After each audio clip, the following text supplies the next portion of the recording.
Hey there, everyone. Welcome into an all-new series called The American Huddle. I'm Haley Oughton alongside college football analyst Andy Gresh. Every week, we're going to be breaking down the top teams and storylines from around the American Athletic Conference. Andy, great to have you finally in here in the studio. Hi, Haley. How are you? I'm doing awesome. It seems like we were just doing this in Newport like a couple months ago. And now the season is here. We're off and running. I know there have been some weather-related issues. Hopefully that is not a problem anymore, but college football is off to a great start. Well, it's been a really interesting first 2 weeks. We have a whole lot to get to today. But, Andy, what has stuck out to you the most about what's been going on in this league the first 2 weeks of the season? Well, I think that Navy has picked up kind of where they left off. I think we knew Kenny Amatololo is going to have a good football team, and they've played well. And the fact that Cortland Sutton at SMU is everything we thought he would be. You and I had a chance to talk with him down in Newport. He's a stud. He had a great week last week. He's on his way to maybe being the conference player of the year. So we have a player who's living up to expectations, and we have one of the better teams in the AAC living up to expectations. Yeah, well, let's talk a little bit about Navy. They played in the first conference game of the season for the American last weekend. We were supposed to have 3 conference matchups, but you mentioned it. The Hurricane had some impact on that. What are you seeing from the Mids at this point in the season? Well, I'm seeing that it's amazing to me that they, regardless of the name of quarterback, they're still running the offense, and it's really about the quarterback getting the team into the right play. And what Kenny Amatololo has really built there is consistency and a team that is really difficult to prepare for. You know, we know the changes they had at quarterback last year. We knew they were going to have a newbie in this year, but they have developed that C word, consistency, and it's really hard to describe how you do that. It comes from the top. It comes from having a guy in Coach Ken, who we've talked to many times, where he's very even keel. You never see a real high or a real low with him. And I think because of the mentality of the middies and their actual players, that's how you get the consistency out of them. It's an everyday work ethic. You know, I heard Bill Belichick, coach of the Patriots, talk about earning the trust of your teammates. I think that's a group that trusts everybody on that roster, regardless of when they've got to play in the game. And I don't know if a lot of teams around college football have that. Yeah, it was an interesting matchup to watch because Tulane and Navy kind of similar styles running their triple option, but in a little bit of a different way. Yeah. But for Navy in the quarterback position with Zach Abey, we can see him kind of learning over these first couple games. But you look at the quarterbacks in recent history, Keenan Reynolds, Tago Smith briefly, Will Worth from last year. They got it done on the ground, but Zach Abey, he's been throwing the ball some too. He has, and I think a little bit of that comes from Will Worth last year, Haley, when they had to open up the offense a little bit to be able to score. And look, the principles of that offense go all the way back to Irk Russell and Georgia Southern in the 80s, and he had a guy named Tracy Ham who played in the Canadian Football League who added the passing element to that offense. And I think that if you throw it maybe 15 to 20 times a game, but probably 15 times a game, it's that yards per catch average out of that Navy offense that really makes a difference. They make different kind of chunk plays. People think, oh, chunk plays, you got to go 40 yards down the field. That's not necessarily the case. If you're Navy and you throw the ball 15 times and you're getting 10 to 15 yards per catch, you're getting enough out of your passing game to be able to complement what they do running the football. And they're never going to be, let's throw it 40 times. However, you can see that offense has the ability to create plays in the passing game when they want to go to it. I still think it's clearly run first, and if they can throw it 5 times, they'd be happy doing that. Coach Ken may be diversifying the triple option just a little bit, but on the other side of the ball, Tulane, they lost by 2 points. This is a team that had a long way to go when Willie Fritz took him over a couple years ago, and in Willie Fritz's history, he has this resume of turning programs around, and it usually has happened in year 2. Do you think Willie Fritz turns this Tulane program around in year 2? Haley, they're going to be better, and I think now they can get themselves probably to be eligible for a bowl game. But when people think turnaround, you know how it is. You've gone from 2-10 to 10-2. I don't think that is going to happen to Tulane this year, but you can tell that Willie Fritz is another one of these guys who understands how to do a rebuild, and there's a way to layer your roster. You recruit athletes, make sure you could firm up those lines of scrimmage, and then it's let's go saddle up and play. And you're right, it's so funny because when you have Tulane who will at times spread it out and run the triple option in all these different ways with motions out of the slot and things like that.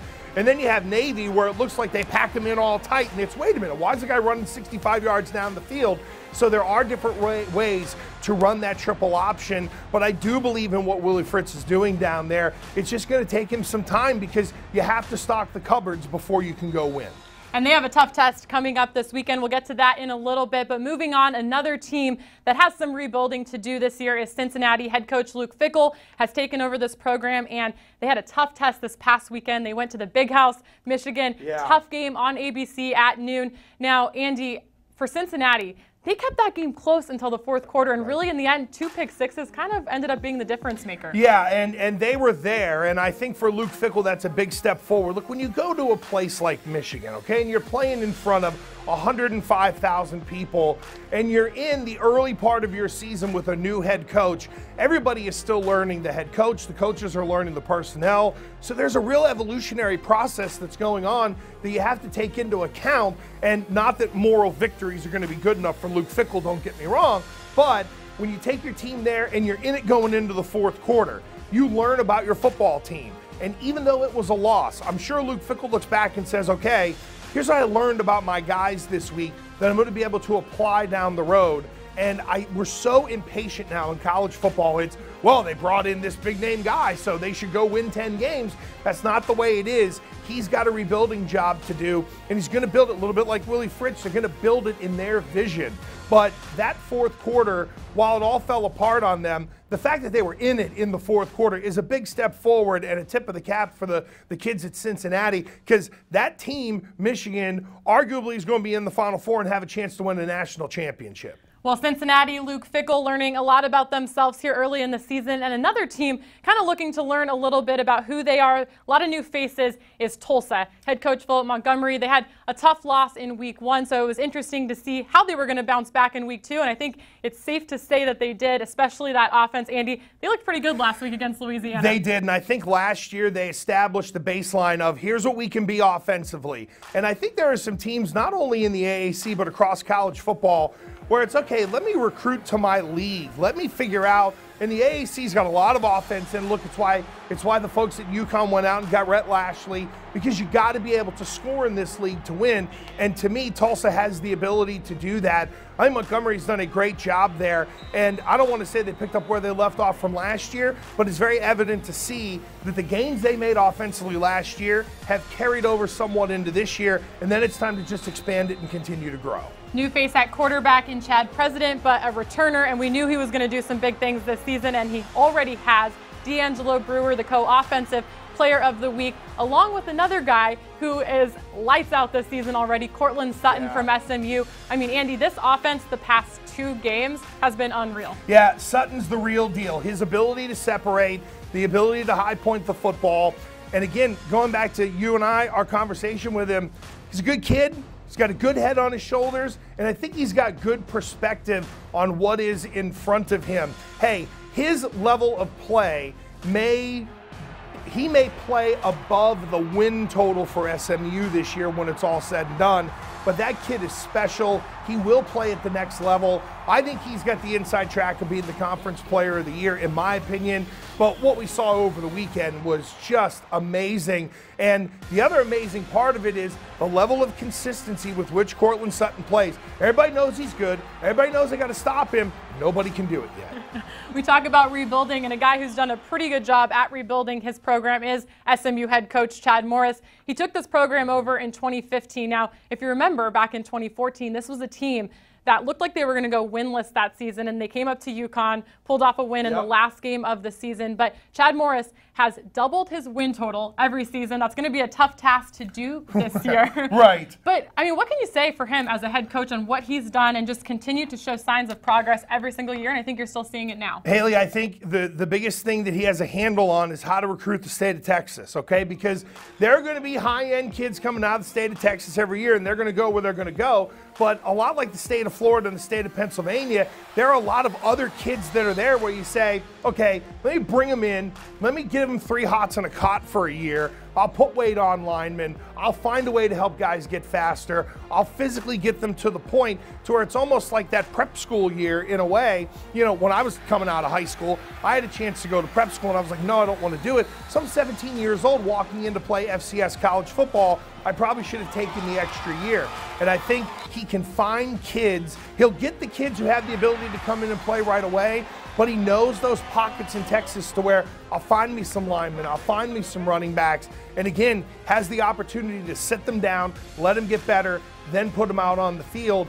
I really like what Chad Morris does. And again, if he doesn't have to own the state of Texas, just have a nice little blueprint to where you get some kids and he's going to be fine. You talk about recruiting, a guy that's going to give him a little bit of a run for his money in the state of Texas is Houston head coach Major Applewhite. He's a great recruiter himself. Yeah. So we didn't get to see Houston play in the first week of the season due to Hurricane Harvey. So their first test was this last Saturday out west at Arizona. And I think this is a team where you're not really quite sure what to expect from them yet. But we saw them take the field. New quarterback, Texas A&M transfer Kyle Allen.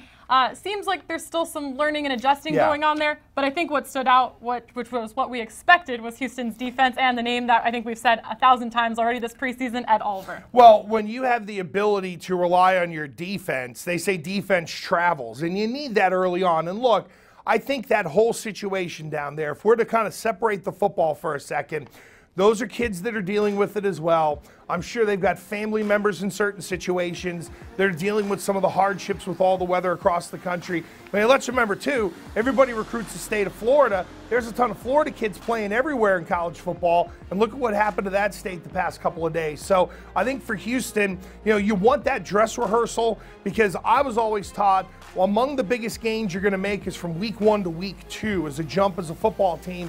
And when you have that first game canceled, then it's okay. You're thrown into a tiz. It's just another week of sitting around waiting, let alone you pile a bunch of real life on top of it. So I can understand why the offense still has some strides to make, but there's no question. Kyle Allen is really good. But Houston, as you mentioned, they're going to have to bank on that defense for a couple of weeks until everybody gets up to speed.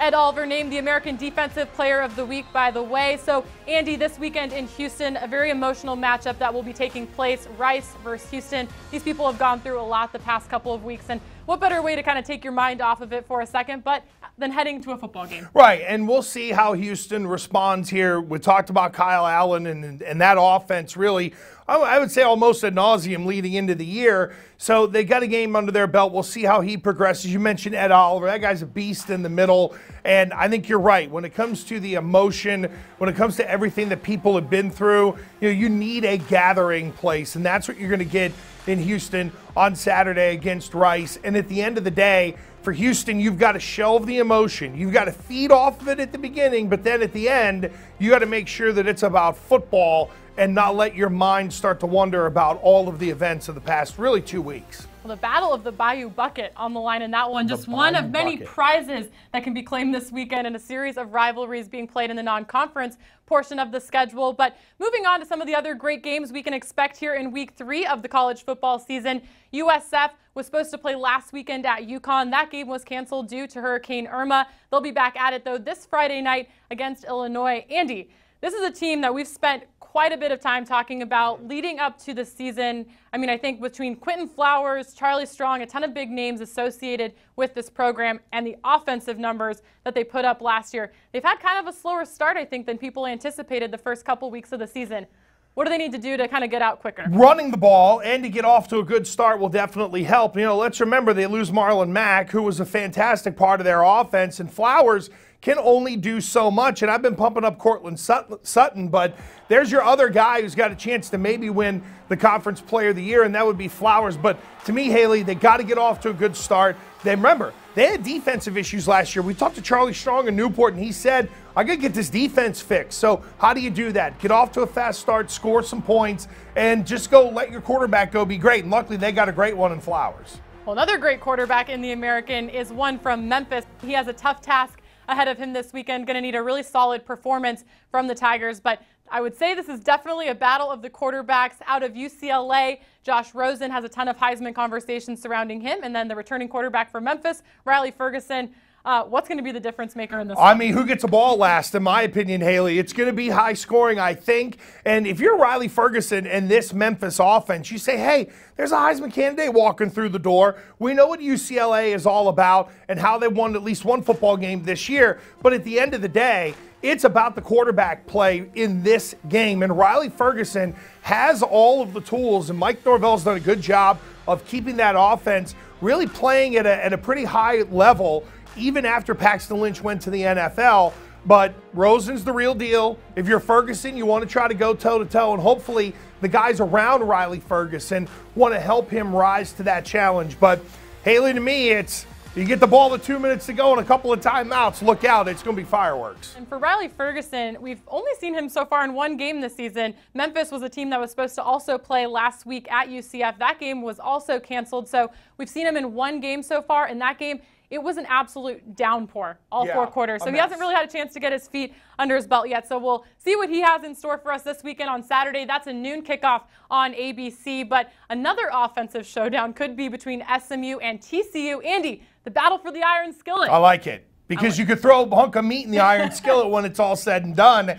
And look, we talked about Cortland Sutton and SMU, and anytime you have a rivalry game, see, it's really interesting because, again, my time in FCS football, we played our rivalry game early in the year, and you can kind of look ahead to that, but you can also have a bad reaction off of it, too, if things really go sideways. So there might be a little danger, Will Robinson here, but SMU, again, when in doubt, throw it to Sutton. That's the easiest way to get through life, and especially to go score points because we know he's plenty good enough. But rivalry games can be tricky, but I think both teams are equipped to be able to handle it coming out of this one. Well, a chance for Chad Morris to certainly get a marquee win there this weekend, the third of 6 straight games that SMU is playing in the state of Texas. So a chance to, impress some recruits as well, I think, with these games in Texas. But moving on, Tulane heads to Oklahoma. That's going to be a tough test. They obviously lost a heartbreaker in Annapolis last weekend.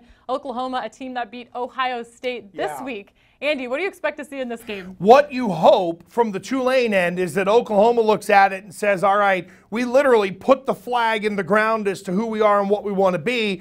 And if you're Tulane, you kind of catch them sleeping a little bit. I think the first half will tell us everything. If Oklahoma comes out and they're the wagon that they showed they were at Ohio State, there will be trouble. If Tulane can hang around for a half and then see if the Sooners wake up, it gives them a chance to win the football game. And look, dream big to go do big things. That's what Tulane's got to do, but Oklahoma's going to have to be complicit because I think they proved they might be one of the 3 best teams in all of college football. Well, Willie Fritz certainly has a tough task at hand, but got to believe he has a game plan to at least slow down Lincoln Riley's offense. So that will be a great one. But moving on for Cincinnati, we talked about them. They had some learning moments last week against Michigan. They get to stay in the state of Ohio this weekend against Miami of Ohio in Oxford. The victory bell on the line, and I know Cincinnati has taken this one home a couple of the past few seasons. So, Andy, for this one, what do you think Cincinnati learns from last week and tries to implement here in the 3rd week of the season?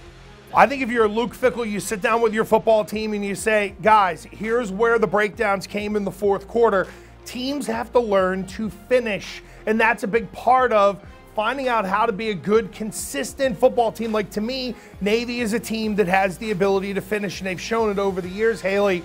But at the end of the day, if I'm Luke Fickell, I'm hammering all the stuff we did really well. Hey, we're in that game heading into the 4th quarter. Look at what we did in the first 3 quarters. If you guys can do this, if we can continue to run the ball, if we can continue to play good enough defense, let's remember, with all due respect to Miami of Ohio, the level of athletes you're going to get in Michigan and Miami, Ohio are going to be very, very different. So I think for Cincinnati, well, I keep harping on the fast start, but coming off a loss, it's really important. They get out to the fast start. They start to build some confidence. Then Luke Fickell can address some of those things that caused them to lose that game at Michigan in the 4th quarter. Well, it's an all non-conference weekend in the American in week 3, a chance to make some big statements against these non-conference opponents. But Andy, before we let you go here, I got a couple of questions for you. First off, these are the fun things. Surprise team so far this year. Ooh, in all of college football or in the American? Okay. The American Huddle, man. This is so, I mean, it's tough right now because we've had some teams that didn't play, but, to this point, I guess I would go with, SMU at 2-0. I knew they were going to be good, but it was like, okay, can Sutton really put them on his back and carry them? And I think with Chad Morris there, he's building something. So I'll go SMU, but it's hard early because the schedule's been a little goofy. Yeah, it has been a little bit funky, but for SMU, they've not only won twice, but they've won pretty convincingly in both games. Have. So I think that definitely stands out. And I know you love Cortland Sutton. Yes. I know you love Quentin Flowers. Yes. So I know that's no surprise to you, when they have good performances. But who's your surprise player so far this year? Boy, oh boy. I'm amazed at how Ed Oliver, as a true sophomore, is still dominant. He came in as a freshman last year and did what he did and was an All-American. So you think, now look, you were an athlete, I was an athlete in college. What happens once you get into your second year? The sophomore slump. There you go. Not only that, and you start to hear he's the BMOC. He's a guy now that people are going to start to prepare for. But when you're great, you're great. And I think what Ed Oliver has shown us is that he's a great football player. He has the ability to play consistently this way, week in and week out. So, yes, he's great, and some may think it's a cop-out. I think it's BS. It's hard to follow up that freshman year, but he's off to a great start. So we talked about the competitiveness of this league from top to bottom. Now, when you look at the national polls in the top 25, USF is sitting in that 2021 spot, but there's a lot of teams receiving votes, UCF being one of them, but 3 teams out of the West Division receiving votes right now with Houston, Memphis, and Navy. We've seen a little bit of them. I know you need to see a little bit more. But who do you think is going to be the one to emerge out of this group to potentially play in that championship game here early in the season? We're going to hold you to this prediction here in September. That's good. That's always great. I'm between Houston and Navy. I think Memphis is just a little cut below those other 2 teams. And look, when you have an elite player the way Houston does in Ed Oliver, look, if he goes down, then Houston, they're going to have some problems. I also came away from our chats with Major Applewhite in Newport and being like, wow, this guy gets it. He sees things from a 30,000-foot view. He's going to be able to carry over the momentum that was built with Tom Herman. So I'm going to say it's between Navy and Houston. And look, it's hard for me to go against Navy. They're consistent, and it's the hardest thing to develop in football, which is consistency. They figured it out at quarterback. I think they've got that question answered. Now it's just a matter of staying healthy. I kind of mentioned with Oliver in Houston, health is a big factor. But right now I'm going to have to go Navy 1, Houston 1A, and then I'll put Memphis in there at 2, but they're all really good. So if Memphis beats UCLA this weekend, then I'll be wondering, oh boy. But remember, it's all non-conference games, so it's going to look good for the league and it's going to look good in the standings. But remember, they're still going to have to, take tough road trips. They're going to have to play in bad weather. There's still a long way to go. But if Memphis does beat UCLA, and if Riley Ferguson is great, what it shows us is that they would deserve a seat at the big boy table and put Navy and Houston and Memphis all in a big old bowl, let them fight it out, and see who's standing at the end. Don't worry, Tiger fans. I'm going to hit him again with this question next week. Should your Tigers prove to be victorious over the Bruins? I'm sure my Twitter is going to blow up from all across the country, but you didn't smooch the fanny of our team. I can hear it now. Well, we'll learn a lot this weekend from all of our teams. Andy, it was great to have you here in the studio. I'm excited that college football is back. Me too. And we're going to be doing this every single week. I know. I can't wait. I've come into your little hovel, which is good here. This is like Hali's house, Hali's house. We need like a little sign in the background maybe for Hali's house. But thank you for having me. I'm excited. It's going to be a fun college football season. I just hope these hurricanes go away so we can get these games in and keep everybody safe. Well, I hear you. We're going to be back here the same time, same place every single week. So thanks for tuning in to our first episode of the American Huddle. On behalf of Andy Gresh, I'm Hali Oughton. Have a great day, everybody.